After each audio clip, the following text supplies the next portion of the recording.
Hey, sorry I couldn't be here today, but what we are doing is just practicing some of the skills that we are associated with reactions, formulas, and any and all of those things. So, just really quick, our question of the day we mixed some chemicals yesterday. Think about what were the signs of reaction.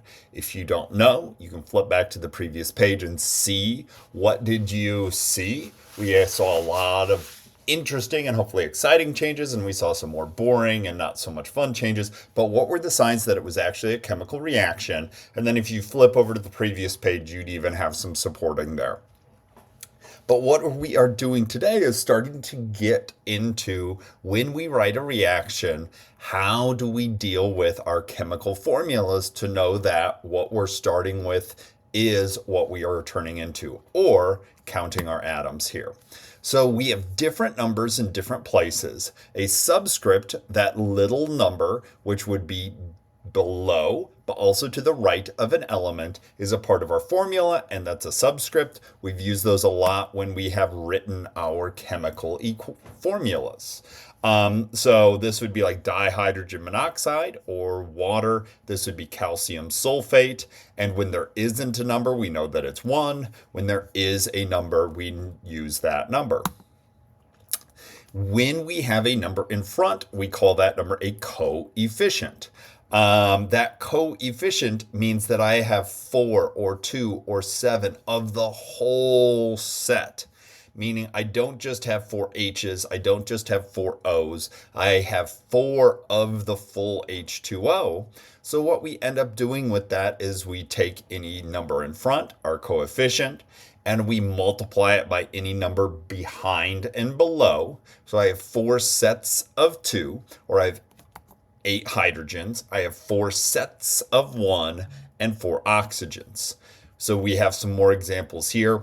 And what we did for each of these was just take our number from the previous example and multiply it by whatever was in front. We have 4 sets or 2 sets or 7 sets of that whole thing.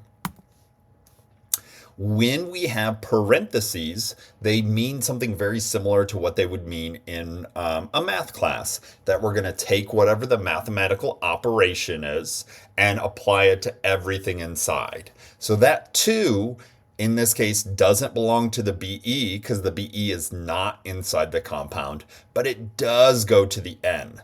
It does go to the O. And here I have NO3, but I have 2 sets of NO3. I have 3 sets of SO4 or 2 sets of NH4. So these happen when we have polyatomic ions. So we flip our blue periodic table to the back, and we've got those sets. Well, those sets stay together and we write them as a formula. So we're just saying we have 2 sets of that. 1 beryllium, but that N doesn't have a number on it, but because of the 2 outside of the parentheses, there's 2 N's. The O has a 3, but I don't just have 3 of them, I have 2 sets of 3. So with a number in front, like a coefficient, that goes to the whole compound. With a number outside of parentheses, that goes to all of the elements within the compound. But a number that's just on one of our elements goes only on that thing. So the most complex that one of these can look could be number on individual elements, like the 3, the 2, the 4, and the 3. Numbers outside parentheses, which belong to everything or multiply by everything in parentheses, and a number in the front, which is a coefficient, which belongs to everything in the whole compound. So after we figure out, after we take our answers from here, we're just going to take those and multiply them by this whole number here, 5 or 2 or 4. So because there's a 5 in front, but no numbers or parentheses around the BE, there is 5 of those. Because the N doesn't have a number, but there's a 2 outside, that's a 2. But then 2 times 5 is where we get to our 10. We have 3 oxygens, but we have 2 sets of 3. So we determined on our last example that that was a 6. So then 6, well, I have 5 sets of that 6, which is what gets up to my 30. So there's just a lot of little numbers and little details to keep track of, but this is how we can know what are the atoms, what are the molecules, what are the compounds that we see within our reactions, within our formulas, and within all the labs that we're going to end up doing. We can also, instead of just counting individual atoms, B, E, N, and O, we can think of those polyatomic, nitrate, sulfate, ammonium, and carbonate. All of those are on the back of our periodic table. We can always break them down into N's and H's and C's and O's, and that's great. But we can also think about how many of that set do we have. Within beryllium nitrate, we have 2 sets of nitrate. So if I have 5 beryllium nitrates, I have 10 sets of nitrate.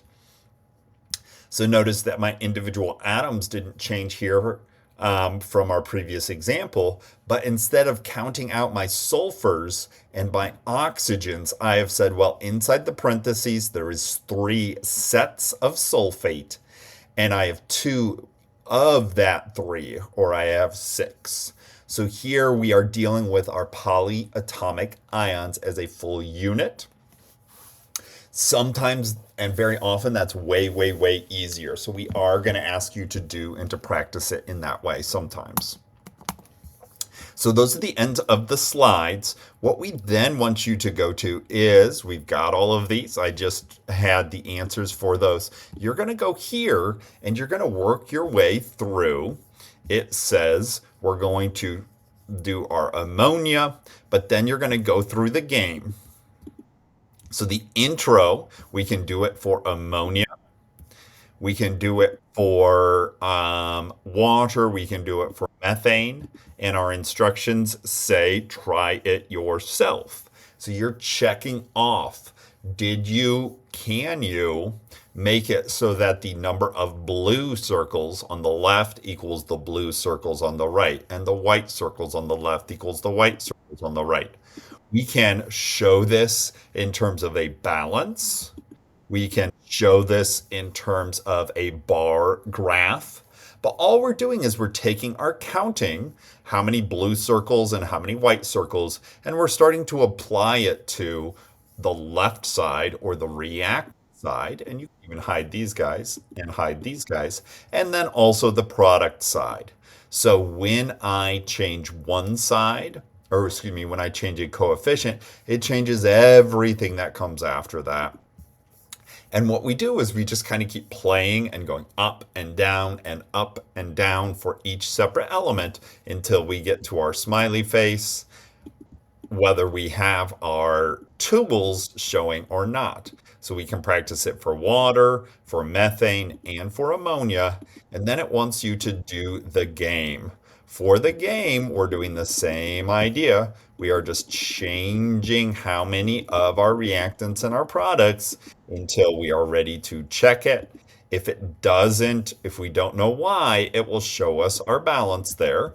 So then we can try this again. So we're going to